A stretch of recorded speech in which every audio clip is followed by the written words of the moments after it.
രണ്ട് കഥകൾ പറഞ്ഞിട്ട് ഞാൻ പോയിക്കോളാം. 2-3 കഥകൾ പറഞ്ഞിട്ട് ഞാൻ പോയിക്കോളാം. ഞാൻ ഒരു 5-6 മാസം മുമ്പ് ഒരു മുഖ്യമന്ത്രിയുടെ വാർത്താ സമ്മേളനം കണ്ടു.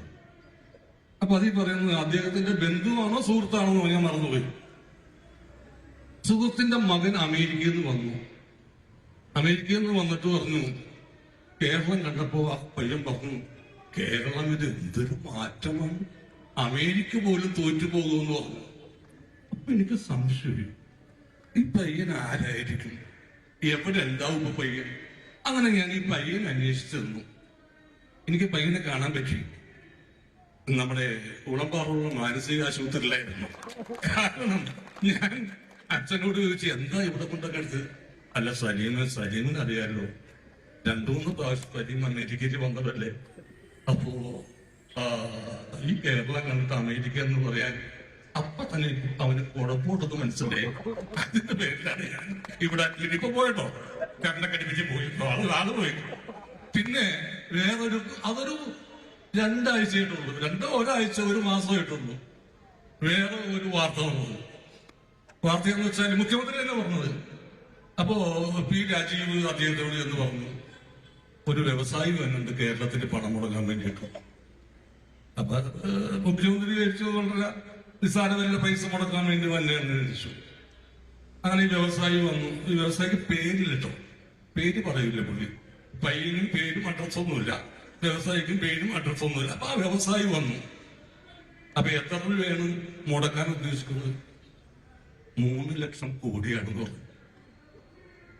അപ്പൊ പുള്ളി ഞെട്ടി, മുഖ്യമന്ത്രി ഞെട്ടിയിട്ട് വെച്ച്, എന്താണ് കേരളത്തിന് 3 ലക്ഷം കോടി മുടക്കുന്നത് എന്താണെന്ന് ചോദിച്ചു. അപ്പൊ അദ്ദേഹം പറഞ്ഞത്, വ്യവസായ സൗഹൃദം ലോകത്ത് ഇത്രയുള്ള ഒരു സ്ഥലം ലോകത്ത് എങ്ങുമില്ല. ആന്തൂർ സാധനെ പോലുള്ളവരൊക്കെ എങ്ങനെയാണ് നിങ്ങൾ സഹായിച്ചത്? അപ്പോ ഇത് കേട്ടപ്പോ ഞാൻ വീണ്ടും ഇയാളെ അന്വേഷിച്ചു. അയാളെ അന്വേഷിച്ച് ചെന്നപ്പോ അയാള് നമ്മുടെ പയ്യൻ കിടന്നില്ലേ, അതിന്റെ ഇപ്പുറത്തെ വാർഡിൽ. അങ്ങനെ ഇല്ലാത്ത കഥകള്. അപ്പൊ ഡോക്ടർ പറയാണ്, മൂലമറ്റൊക്കെയുള്ള പവർ വെച്ച് ഷോക്ക് കൊടുത്തിട്ട് തീർന്നില്ല, ഇനി കഠിനം കൊടുത്തുനിന്ന് മറ്റേ താപനിലയത്തിൽ നിന്ന് വൈദ്യുതി വന്നാൽ ഇയാളുടെ ഇത് ഭ്രാന്തി മാറണമെന്ന് പറയാം. അങ്ങനെ ഓരോ ദിവസം തോറും ഓരോ തള്ളു. കായിക മന്ത്രിയുടെ പേരിൽ വേറൊരു തള്ളു. നിങ്ങളൊക്കെ കേട്ട് കാണും, മെസ്സി വരും കേട്ടോ. മെസ്സി ഇവിടെ വരും, കലൂർ സ്റ്റേഡിയത്തിൽ വരും. കലൂർ സ്റ്റേഡിയത്തിൽ വന്നിട്ട് കൈരൻ ടിവിയിൽ കോമഡി ഷോ അവതരിപ്പിക്കും. അങ്ങനെ പല ഇതുണ്ടായിരുന്നു. അവിടെ പണിയുന്നു. അപ്പോ മെസ്സി ഇവിടെ ഇന്ത്യയിൽ വരികയും ചെയ്തു. ആന്ധ്രാപ്രദേശിൽ വന്ന്, ബോംബെയിൽ വന്ന്, ഡൽഹിയിൽ വന്നു. അപ്പൊ ഞാൻ മെസ്സിനോട് ചോദിച്ചു, മെസ്സി എന്താണ് കാരണം, താൻ ബോംബെയിൽ വന്നു, ഹൈദരാബാദിൽ വന്ന്, ഡൽഹിയിൽ വന്ന്, ഞങ്ങളുടെ കേരളത്തിൽ വരാൻ എന്താണ്?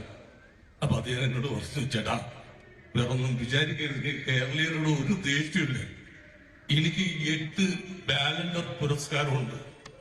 ബാലൻഡർ പുരസ്കാരം അറിയാലോ, ലോകത്തിലെ ഏറ്റവും മികച്ച ഫുട്ബോളർക്ക് കൊടുക്കുന്ന പുരസ്കാരമാണ്.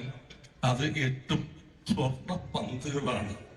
അയ്യപ്പസ്വാമിയുടെ സ്വർണം കെട്ടി എന്റെ ബാലൻഡർ പുരസ്കാരം വെറുതെ വെക്കൊന്ന് ചേർന്ന് തോന്നുന്നുണ്ട?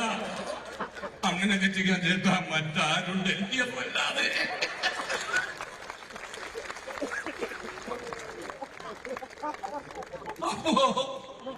അപ്പൊ മെസ്സിയോട് നിങ്ങൾക്കൊന്ന് തോന്നരുത്, അദ്ദേഹം പാവമാണ്. പിന്നെ എന്റെ ഒരു ശിഷ്യനായ രമേശ് പിഷാരടി പാലക്കാട് ഇലക്ഷൻ നിൽപ്പുണ്ട്. എനിക്ക് വലിയ സംശയമൊന്നും, ജയിക്കോ എന്നൊക്കെ ടെൻഷൻ ഉണ്ടായിരുന്നു. കാരണം ഞാൻ തന്നെ നിൽക്കുന്നതിന് തുല്യമായിട്ടാണ്. ഇപ്പൊ എനിക്ക് ഉറപ്പായി അവൻ വമ്പിച്ച പുരോഗതി ജയിക്കുന്നു. കാരണം തോമസ് ഐസക് ഡോക്ടറാ പറഞ്ഞെന്താ, ഈ കമ്മ്യൂണിസ്റ്റ് പാർട്ടി ഇവിടെ അധികാരത്തിലേക്കുമ്പോ അമേരിക്കൻ CIA വന്ന് രഹസ്യ ചാരന്മാര് അന്വേഷിച്ചപ്പോ അതൊരു നാടകമാണ് കമ്മ്യൂണിസ്റ്റ് പാർട്ടി അധികാരത്തിൽ കയറ്റിയെന്നാണ് ഈ ചാര സംഘടന അവരോട് ഇരുന്ന് റിപ്പോർട്ട് കൊടുത്തത്. ആ കലാകാരന്മാരെ കോമാളി എന്ന് വിളിച്ചത്. കലാകാരന്മാർ ഇപ്പൊ അവർക്ക് കോമാളികളായി മാറി. അപ്പൊ ഞാൻ വിചാരിച്ചത്, നീയൊരു ഡോക്ടറല്ലേ, ഈ സാക്കള് തള്ളമാര് ധനതത്വശാസ്ത്രത്തിൽ ഡോക്ടറാണെന്നാണ് ആള്. അപ്പൊ അങ്ങനെ ഒരാളിങ്ങനെ പറയുമോ? ഞാൻ വീണ്ടും അന്വേഷിച്ചു എന്തിനാണ് ഡിഗ്രി എന്ന്. അപ്പോഴാണ് കയറവിരിയിലെ തരികിടകൾ എന്നാണ് അദ്ദേഹത്തിന്റെ ഡിഗ്രി. പിന്നെ അതെല്ലാം പറയാണ്ട് എന്താ ചെയ്യുക? അപ്പോ ഞാനത് ഇനിയും ഹൈബി പ്രസംഗിക്കാറുണ്ട്, ഒരുപാട് പേര് പ്രസംഗിക്കാറുണ്ട്. അപ്പോ ഇത്രയും കാലം സതീഷ് ചേട്ടൻ നമ്മൾ വിട്ടത് ഒരു MLA ആയിട്ടായിരുന്നു.